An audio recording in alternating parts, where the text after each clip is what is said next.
Hi, అందరికీ నమస్కారం. Telugu cinema జాతీయ ఖ్యాతి ఎప్పుడు పొందిందంటే మనందరం కూడా బాహుబలి నుంచి మన తెలుగు సినిమా దాదాపు ప్రపంచవ్యాప్తమైంది, లేకపోతే జాతీయ స్థాయిలోకి మన పతాక ఎగురవేశామని చెప్పుకుంటాం. కానీ ఒక తెలుగు నటుడు బాలీవుడ్ని ఏలారు అంటే మనం నమ్మగలమా? ఇప్పుడు కాదు, 1930ల నుంచి కూడా బాలీవుడ్ని ఒక తెలుగు నటుడు హీరోగా తన శక్తియుక్తులతోటి బాలీవుడ్లో నెంబర్ 1 స్టార్గా వెలుగొందాడు. ఆయన పేరే పైడి జయరాజ్. ఇవాల్టికి తెలంగాణ ప్రభుత్వం ఆయన్ని గుర్తించిందని చెప్పాలి. ఉగాది నాడు అందించబోయే గద్దర్ సినిమా అవార్డుల్లో భాగంగా పైడి జయరాజ్ పేరిట ఒక అవార్డును ఇవ్వబోతున్నారు కమల్ హాసన్ గారికి.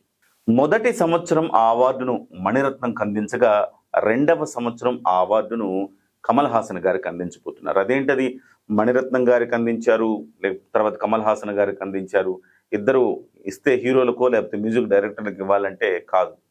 పైడి జయరాజ్ బహుముఖ ప్రజ్ఞాశాలి. ఆయన కేవలం హీరో మాత్రమే కాదు, హీరోగా, విలన్గా, క్యారెక్టర్ ఆర్టిస్ట్గా, కెమెరామెన్గా ఇలాగా బహుముఖ పాత్రలు ఆయన పోషించాడు. ఒక రకంగా చెప్పాలంటే కేవలం రీల్లో మాత్రమే కాదు, రియల్ లైఫ్లో కూడా ఆయన హీరోగా నిలిచాడు. నాయకత్వం వహించి సినిమా టెక్నీషియన్ల హక్కుల కోసం పోరాడిన వ్యక్తి. ఇవాల్టికి ఆయన పేరు బాలీవుడ్లో చెప్పుకుంటారు. సో అలాంటి పైడి జయరాజును ఇవాళ తెలంగాణ ప్రభుత్వం గౌరవించి ఆయన పేరుతో అవార్డు ఇస్తోంది. ఆయన మనవడైన కాసరం రమేష్ గారు ప్రస్తుతం మనతో పాటుగా ఉన్నారు. ఏంటి పైడి జయరాజు గారు రచ్చ గెలిచారు, ఇంట మాత్రం చాలా మందికి తెలియదు. ఎందుకు, ఏ రకంగా పైడి జయరాజు గారు బాలీవుడ్ని ఏలారు, ఎంతమందికి స్ఫూర్తినిచ్చారు, మాట్లాడుకుందాం. నమస్కారం అండి రమేష్ గారు. సో ముందుగా పైడి జయరాజ్ అంటే నిజంగా ఈ కాలంలో ఉండే జంజీనే కాదు, మాలాంటి తరానికి కూడా చాలా మందికి తెలియదు. మాకు కూడా సరిగ్గా తెలియదు. ఎందుకు అంటే ఆయన ఇప్పుడు 1909లో జన్మించారు, కరీంనగర్లో జన్మించారు. 20 years. ఆ తర్వాత 120 years. ఆ తర్వాత ఆయన వెళ్ళడం బాలీవుడ్కి వెళ్ళిపోయారు. సో ఆయన మీడియా అంత లేదు కాబట్టి ఏంటి సార్, పైడి జయరాజ్ గారి అసలు పేరు జయరాజ్ గారేనా? జయరాజ్, పైడిపాటి జయరాజు నాయుడు అని పేరు. పైడిపాటి జయరాజు నాయుడు. వాళ్ళ ముగ్గురు అన్నదమ్ములు. పెద్ద ఆయన సుందరాజుల నాయుడు, ఆయన first chief engineer of Hyderabad state. Okay. వాళ్ళ మేనమామే ముత్యాల గోవిందరాజుల నాయుడు, అంటే సరోజిని నాయుడు హస్బెండ్. సో అదే నేను విన్నా, సరోజిని నాయుడు గారికి లింక్. సరోజిని నాయుడు పైడి జయరాజు గారికి మేనమామ వైఫ్ సరోజిని నాయుడు. అంటే ఆమె తెలుగు వారిని పెళ్లి చేసుకుంది, గోవిందరాజు నాయుడు కూడా పుట్టి పెరిగింది హైదరాబాద్. ఆమె కూడా పుట్టి పెరిగింది. ఫాదర్ ఉస్మానియా యూనివర్సిటీలో ప్రొఫెసర్, వైస్ ఛాన్సలర్ గా ఉన్నాడు. ఎవరు, సరోజిని నాయుడు హస్బెండ్ గోవిందరాజు. దీంట్లో ఉస్మానియా యూనివర్సిటీలో ఉండేటప్పుడు వీళ్ళకి పరిచయం అయింది. అట్లా ఏదో గాంధీ వాళ్ళు మ్యారేజ్ చేసినారు అని అంటారు వాళ్ళిద్దరికి. ఆయన డాక్టర్ గా ఉన్నాడు. సో ఈయన్ని కూడా అమెరికా పంపించి ఇంజనీరింగ్ చదివించాలని చెప్పి వాళ్ళ బ్రదర్స్, మేనమామలు అందరూ చెప్తే ఈయన అమెరికాకి అంతా పాస్పోర్ట్, వీసాలన్నీ వచ్చేసినాయి. అప్పుడు ఈయన చెప్పకుండా బాంబేకి వెళ్ళిపోయారంట.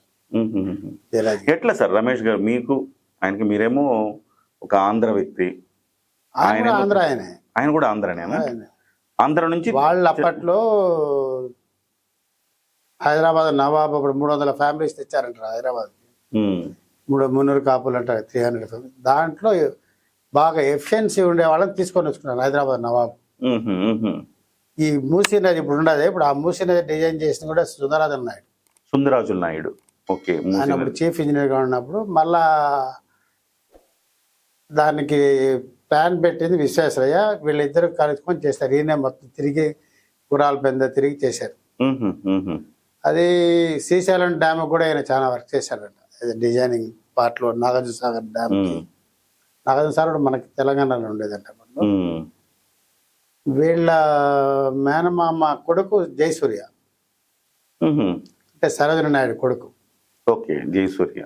ఆయన అప్పట్లో కమ్యూనిస్ట్ లీడర్ గా ఉండి ఆయన అప్పట్లో పార్టీ పెట్టాడు. ఓకే. ఒక తెలుగువాడు ఆ కాలాల్లో హైదరాబాద్ లో పార్టీ పెట్టింది జయసూర్య అని, నేషనల్ డెమోక్రటిక్ ఫ్రంట్ అని పెట్టాడు. ఆ పార్టీలోని 59 మంది ఎమ్మెల్యేలు గెలిపించుకున్నాడు ఆయన. హైదరాబాద్ స్టేట్. హైదరాబాద్ స్టేట్కి. అప్పట్లో మన మహారాష్ట్రలో కూడా 2 డిస్ట్రిక్ట్ కలిసి ఉండేది. అవును, నాందేడ్ ఇవన్నీ ఉండేవి. ఆయన కూడా ఈయన మేనమామ కొడుకు. వీళ్ళిద్దరు సమకాలికులు, జయసూర్య అండ్ జయరాజ్ గారు. ఆయన 9 మంది ఎంపీలు గెలిపించుకున్నాడు. అప్పుడు ఆయన సీఎం కావాల్సింది. అట్లా కాదని వాళ్ళ సిస్టర్ని యూపీ గవర్నర్ చేశారు. జయసూర్యని సీఎం కానికుండా వాళ్ళ పద్మజా నాయుడిని యూపీ గవర్నర్గా 3 సార్లు చేశారు. అట్లా వాళ్ళు నెహ్రూ ఫ్యామిలీ చాలా దగ్గరగా అంటారు. సార్, ఈ పైడి జయరాజు గారు ఎంతమంది సార్ అన్నదమ్ములు? ముగ్గురు అన్నదమ్ములు. పైడి జయరాజు గారు, పెద్ద ఆయన సుందరరాజన్ నాయుడు, రెండో ఆయన దీన్ దయాళ్ నాయుడు, ఆయన పెద్ద ఆర్టిస్ట్ ఆయన కూడా. మూడో ఆయన జయరాజ్ గారు. మీరు సుందరరాజుల నాయుడు గ్రాండ్ డాటర్ మీరు మ్యారేజ్ చేసుకున్నారు. సో ఆ రకంగా మీరు ఆ తర్వాత అక్కడి నుంచి ఇక్కడ కనెక్షన్ ఉన్నారు. మళ్ళీ మాకు తిరుపతి మన గోవిందరాజుల నాయుడు కూడా మాకు my grandmother's cousins. Okay, మీకు ఇంతకుముందు అంటే వాళ్ళు కూడా అటువైపు నుంచి వచ్చిన వాళ్ళు కాబట్టి. సో ఒక రకంగా చెప్పాలంటే తెలంగాణ నుంచి తొలి మెగాస్టార్ అని చెప్పాలేమో పైడి జయరాజ్ గారిని. అలాగే అంటే ఆయన పుట్టింది ఇక్కడ కదా. ఆయన బాలీవుడ్ హీరో. వీళ్ళు తెలంగాణకి పరిమితం చేశారు. ఆయన తెలంగాణలో తెలుగులో యాక్ట్ చేయలేదు పాపం. ఆయన పోవడం బాలీవుడ్కి వెళ్ళిపోయాడు, టాలీవుడ్ వెళ్ళిపోయినాడు. బెంగాలీ సినిమాల్లో ఒక 40 సినిమాలు చేశాడు, మలయాళంలో 22 సినిమాలు చేశాడు, తమిళ్లో చేసినాడు, కన్నడలో చేసినాడు. అమెరికన్ మూవీస్ అప్పట్లో 1949లో అమెరికన్ మూవీస్ 7 మూవీస్ చేశాడు. జపనీస్ లో చేశాడు ఇప్పుడు 1967. ఓకే, మన ఇది సూపర్ మ్యాన్ మూవీ తీసి 1962. సూపర్ మ్యాన్ మనకు మొన్న చెప్పాలంటే ఇంటర్నేషనల్ లెవెల్ కి ఆ రోజు ఎదిగాడు ఆయన. కాకపోతే మన చేతిలో మీడియా లేదు, ఎవరి చేతిలో కలం ఉండే, ఎవరి చేతిలో ఏంటంటే వాళ్ళు దాన్ని పబ్లిసిటీ చేశారు. ఎలాంటి ఫైట్ మాస్టర్స్ కూడా లేకుండా, డాన్స్ మాస్టర్స్ లేకుండా, ఇది మన డూప్స్ కూడా లేకుండా ఒరిజినల్ గా చేస్తాడు. ఈవెన్ ఇప్పుడే మీరు ఒక పుస్తకం ఇస్తే ఆ పుస్తకంలో చదివాను నేను. ఈయన ఎవరు దాదాసాహెబ్ ఫాల్కే అవార్డు, పద్మభూషణ్ శ్రీ శ్యామ్ బెనగల్ గారు ఈయన గురించి చెప్తూ, స్టంట్స్ సొంతంగా చేసేవారు, అద్భుతమైన వాయిస్ ఉండేది, అసలుకి డూపు లేకుండా చేసేవారు. ఇక కత్తిసాము గుర్రపు స్వారీ అయితే ఆయన మించిన వాళ్ళు ఎవరు లేరు. వెల్ ఎడ్యుకేటెడ్, ఇలాంటి చదువుకున్న వాళ్ళు ఆ రోజులు చాలా తక్కువ మంది ఉన్నారు. వెల్ ఎడ్యుకేటెడ్, గుడ్ ఫిజిక్, 6 అడుగుల ఆజానుబాహుడు అంటాం కదా, అలాగ 6 అడుగుల ఆజానుబాహుడు, పైగా నాయకత్వ లక్షణాలు కలిగిన ఒక నాయకుడు. రియల్ లైఫ్ తెలంగాణ ఉద్యమానికి కూడా అప్పట్లో ఉన్న మరి చెన్నారెడ్డి, మదన్ మోహన్, పురుషోత్తమరావు, వీళ్ళందరూ కూడా బాంబే పోయి ఈయన దగ్గరే ఉండి అంత డబ్బులు కూడా తెచ్చుకునే వాళ్ళంట. తెలంగాణ ఉద్యమానికి కూడా ఆయన చాలా సపోర్ట్ చేసినాడు అని అంటారు. Okay okay. మరి చెన్నారెడ్డి ముఖ్యమంత్రి కావడానికి కూడా ఆయన నెహ్రూ గారితో కొంచెం బాగా క్లోజ్నెస్ ఉంటే ఆయన కూడా ఈయన మాట సహాయం ఉంది అని అంటారు. ఆయన ముఖ్యమంత్రి కావడం అంటే ఈయనకి కాంగ్రెస్ లో ముఖ్యమంత్రి ఆయన వెంటనే ఫస్ట్ సిగ్నేచర్ కూడా ఫిలిం ఇండస్ట్రీ హైదరాబాద్ తరలి రావడానికి ఆయన ముఖ్య కారకుడు. అంటే అందరూ ఎన్టీ రామారావు ఇండస్ట్రీ తరలి రావడానికి కారణం అంటారు కదా. ఎన్టీ రామారావు వచ్చింది 83 కదా, ఆయన చెప్పేది ఎప్పుడు 69-70లో. ఓకే, అప్పుడు తీసుకొని వచ్చి అప్పుడు దారే లేదు మనకి ఇక్కడ. మొన్న కూడా రాఘవ గారు సన్ చెప్తున్నాడు, మన ప్రతాప్ ఆర్ట్ ప్రొడక్షన్స్ ఉన్నాయి కదా, వాళ్ళ సన్ చెప్తా అన్నాడు. అసలు ఈ కేవీఆర్ పార్క్ అనేది కూడా పార్క్ ఉంటున్న పార్క్ చంద్రబాబు నాయుడు గారు వచ్చిన తర్వాత దాన్ని ఫెన్సింగ్ ఒక అడవిలాగా ఉండేది. దానికి అక్కడి నుంచి జట్టపోలో దారే లేదు. అప్పుడు ఆయన గ్రీన్ కలర్ బెంచ్ కార్ కొన్నాడంట, ఫస్ట్ బెంచ్. ఎవరు? ప్రతాప్ ఆర్ట్స్ రాఘవ సార్ అని చెప్పి నేను రిక్వెస్ట్ చేసుకొని ఫౌండేషన్స్ తో కూడా రాఘవ గారే కారులో చెన్నారెడ్డి గారిని ఎక్కించుకొని ఫౌండేషన్ వేశారు. అలాంటి ఫిలిం ఇండస్ట్రీ తీసుకొని వస్తే ఆయన కనీసం ఆయన ఫోటో కూడా నోచుకోలేకపోయినాడు.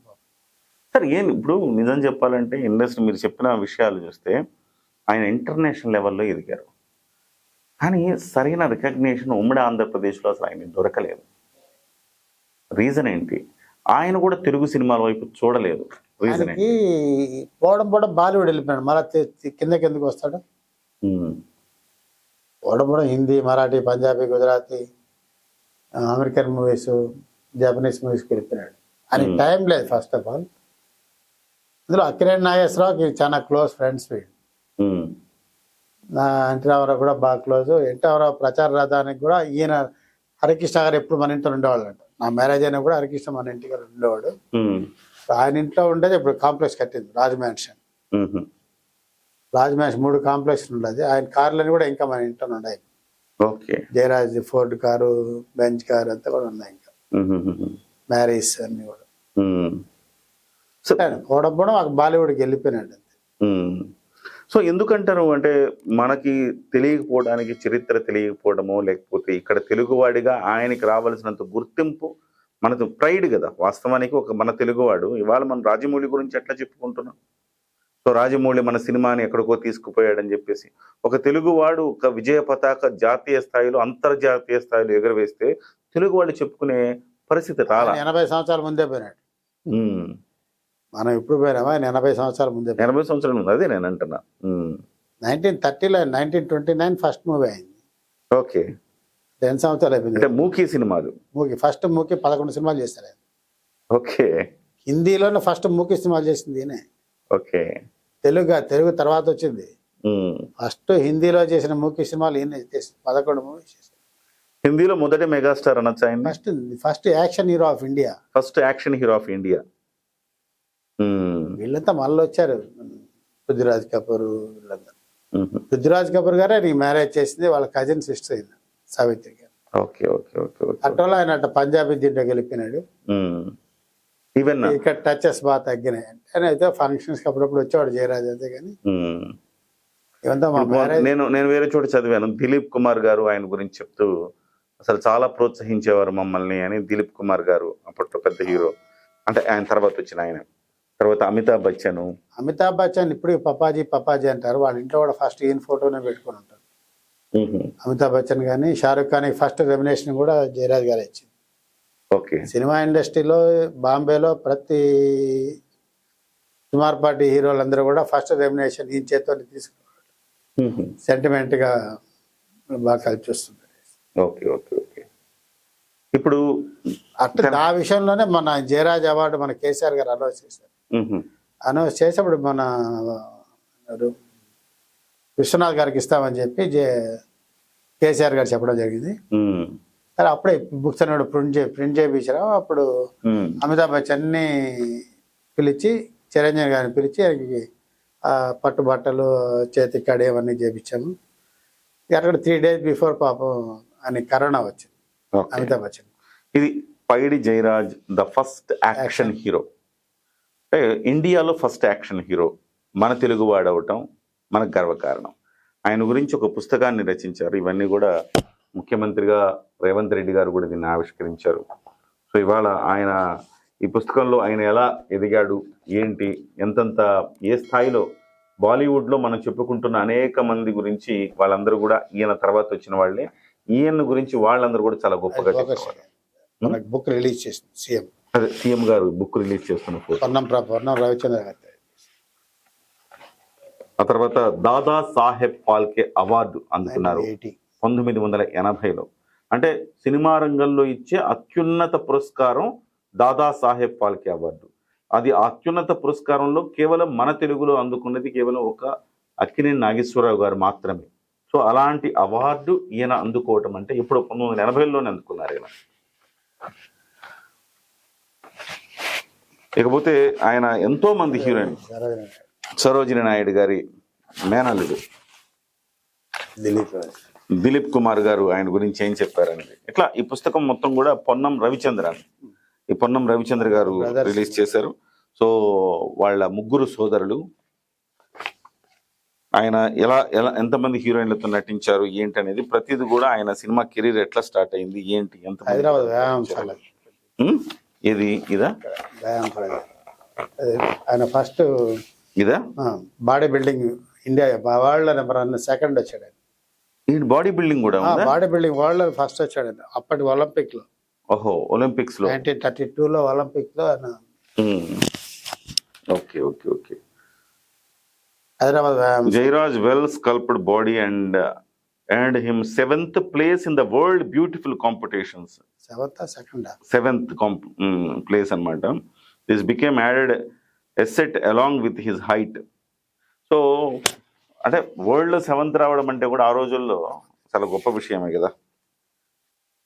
సో ఈ రకంగా ఆయన చిత్రాలు కత్తి యుద్ధం, కత్తి సాము, లేకపోతే గుర్రపు స్వారీ చేయటంలో చాలా సిద్ధహస్తుడు అని చెప్తా ఉంటారు కదా. సో ఇంకా ఆయన జీవిత కత్తి విశేషం యుద్ధం అనేది 1940లో ఆయన తీసింది. తీసిన తర్వాతనే 60s లో కత్తి పద్మారావు, కత్తి కాంతారావు, ఉమ్, మన శివాజీ గణేశన్ వాళ్ళు తీసింది. వాళ్ళకన్నా 30 సంవత్సరాల ముందు తీశాడు ఈయన. great. దాంట్లో అదే చూడండి, అదే ఫెన్సింగ్ అంట. దానికే నేను చైర్మన్ ఒలింపిక్. ఫెన్సింగ్. సో ఆ క్రీడకి సంబంధించి ఆయన చైర్మన్ గా వ్యవహరించారు. నేను చైర్మన్ గా మీరు okay okay. All India Olympic chairman గా ఉన్నాను. సో ఇప్పుడు పైడి జయరాజ్ గారిని చివరికి తెలంగాణ ప్రభుత్వం గుర్తించింది. ఇవాళ మనం ఇంటర్వ్యూ చేస్తున్నామంటే బహుశా తెలంగాణ ప్రభుత్వం ఆయన గుర్తించి, ఆయన సేవలను గుర్తించి, ఒక తెలుగువాడు ఆ స్థాయికి వెళ్ళినందుకు గుర్తుగా ఇవాళ ప్రతి సంవత్సరం గద్దర్ అవార్డులు ఇవ్వాలని నిర్ణయించింది. సో ఇక్కడతో సరిపోతుందా, లేకపోతే ఆంధ్రప్రదేశ్ నుంచి కూడా ఆయనకి కొంత రికగ్నిషన్ అవసరమా, ఇంకా ఏం చేయాల్సిన అవసరం ఉందంటారు?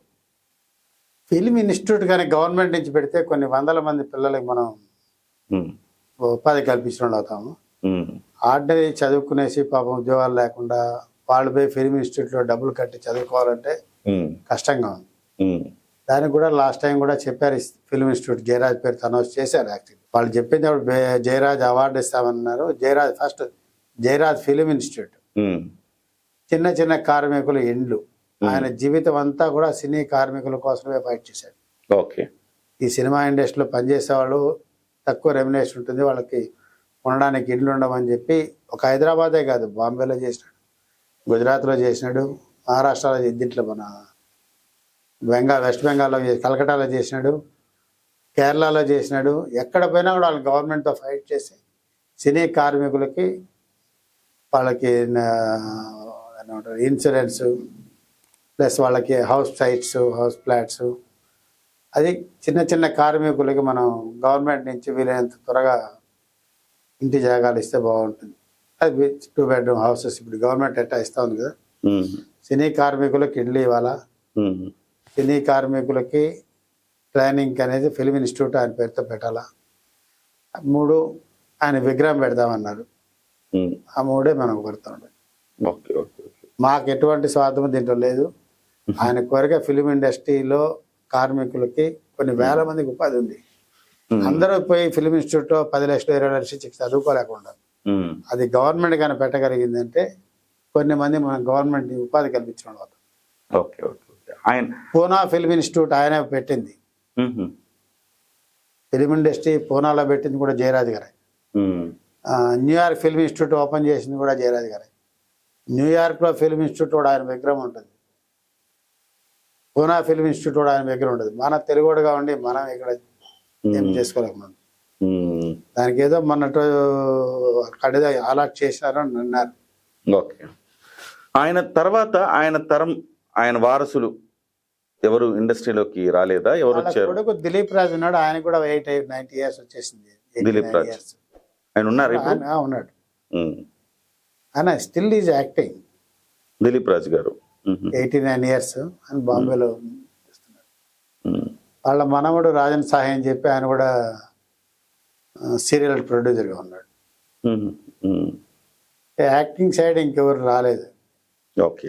అప్పుడే వాళ్ళ సన్ లాస్ట్ టైం వచ్చినప్పుడు మన ఫ్యామిలీలో ఎవరు లేరు అని మా అబ్బాయిని చూసి నువ్వైతే బాగుంటుంది నాన్న అని చెప్పి ఆయన బ్లెస్సింగ్ చేసి ఆయన మేము ఒకటి 2 short films చేస్తే ఆయన రిలీజ్ చేశాడు. ఓకే. ఇప్పుడు ఆయన వారసుడిగా మీ అబ్బాయి రాబోతున్నాడు త్వరలో. మనీష్ రాజ్ నియర్లీ. ఏం పేరండి మీ అబ్బాయి పేరు? Manish Raj. Okay okay. So anyway Telangana ప్రభుత్వం అయితే ఇప్పటికైనా గుర్తించింది. అటువైపు మీరు ఆంధ్ర నుంచి ఏమైనా కోరుతున్నారా అని నేను అడుగుతుంది. అంటే ఎందుకంటే మీరు చెప్పింది ఆంధ్రప్రదేశ్ నుంచే వాళ్ళు ఇక్కడికి వలస వచ్చారు. అప్పట్లో 300 కుటుంబాలు, 300 కాపులు ఎట్లయితే వలస వచ్చారు అలా అంటున్నారు. 300 కాపులు మీరు కూడా కాపులే కదా? కాపులు అక్కడి నుంచి వచ్చారు కాబట్టి ఇప్పుడు ఇక్కడ తెలంగాణలో 300 కాపులుగా చెప్పుకుంటారు. వాళ్ళు 300 కాపులు పక్క కాపులు. రైట్ రమేష్ గారు, thank you very much Ramesh గారు. పైడి జయరాజ్ గారు గురించి మళ్ళీ ఒక్కసారి ఈ తరానికి మీరు చెప్పినందుకు. తొలితరం యాక్షన్ హీరో పైడి జయరాజ్ ఒక తెలుగువాడిగా ఒక బాలీవుడ్ స్థాయిలో దేశాన్ని శాసించిన ఒక యాక్షన్ హీరోగా పైడి జయరాజ్ ఉండటం ప్రతి తెలుగువాడు గర్వపడాల్సిన అంశం. అలాంటి పైడి జయరాజ్ గురించి వాళ్ళ మాట్లాడుకున్నాం. అలాగే వాళ్ళ వారసులు చెప్తున్నది, వాళ్ళ వారసులు అడుగుతున్నది ఏంటంటే ఒక సినిమా సంబంధించిన ఒక ఫిల్మ్ ఇన్స్టిట్యూట్ పెట్టాలి ఆయన పేరుతోటి, కార్మికుల సంక్షేమానికి ఏదైనా ఒక కార్యక్రమం చేయాలని వాళ్ళు కోరుతున్నారు. అలాగే ఆంధ్రప్రదేశ్ కూడా ఏదో ఒకటి, పైడి జయరాజ్ అంటే ఒక తెలుగువాడిగా తెలంగాణనా లేకపోతే ఆంధ్రనా అనేది కాదు, ఆంధ్ర నుంచి వచ్చి తెలంగాణలో స్థిరపడిన వ్యక్తిగా పైడి జయరాజ్ దేశంలో ఒక ప్రముఖ స్థానం పొందాడు. కాబట్టి ఆంధ్రప్రదేశ్ కూడా ఏదైనా ఒక మంచి కార్యక్రమాన్ని పైడి జయరాజ్ గారి పేరుతో చేస్తే సముచితంగా ఉంటుంది.